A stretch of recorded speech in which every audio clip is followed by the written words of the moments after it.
కుర్రాళ్ళలో ఎవరైనా తాగకుండా ఉంటే వాడి ఫ్రెండ్స్ ప్రశ్నిస్తున్నారు, why what happen to you అంటూ. అది వద్దు నేరం అనమాట. అది వాడు వెంటనే మొదలెట్టేయాలి. పైగా దానికి పేరు పెట్టారు ఈ వచ్చిన కొత్తగా, సోషల్ డ్రింకింగ్ అంట. అబ్బా, నలుగురిలో మర్యాద కోసం తాగుతావా, నలుగురిలో మర్యాద కోసం తాగడం మానేస్తావా? ఏది మర్యాద? సోషల్ డ్రింకింగ్ ఏమిటండి? వీడు పెళ్లి కొడుకు పిల్లనివ్వాలంటే వాడికి డ్రింకింగ్ ఉంది అంటే మూతిమి కొట్టి పంపేయాలి పెళ్లి చూపుల్లోనే.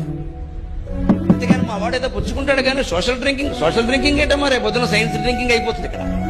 తాగేవాడికి పిల్లని ఎలా ఇస్తామండి?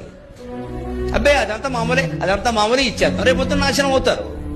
ఎందుకంటే ఈ ఒక్క మద్యపానం వల్లనే బాలికల మీద అత్యాచారాలు జరుగుతున్నాయి. ఇదివరకు ఏవో జరిగిన వార్తలన్నీ వేరుగా ఉండేవి, ఏదో పెద్దవాళ్ళు. ఈ బాలికలన్నీ మరీ దారుణం. మైనార్టీ తీరిన బాలికల మీద అత్యాచారమా అంటే వాడు పశువులా తయారవుతున్నాడు. అసలు మన మెదడు పనిచేయట్లేదు, పనిచేస్తే చేయడా పని. అందులో ఏముంటుందో సుఖం అంత బలవంతంగా చేయడంలో? అహంకారం తప్ప.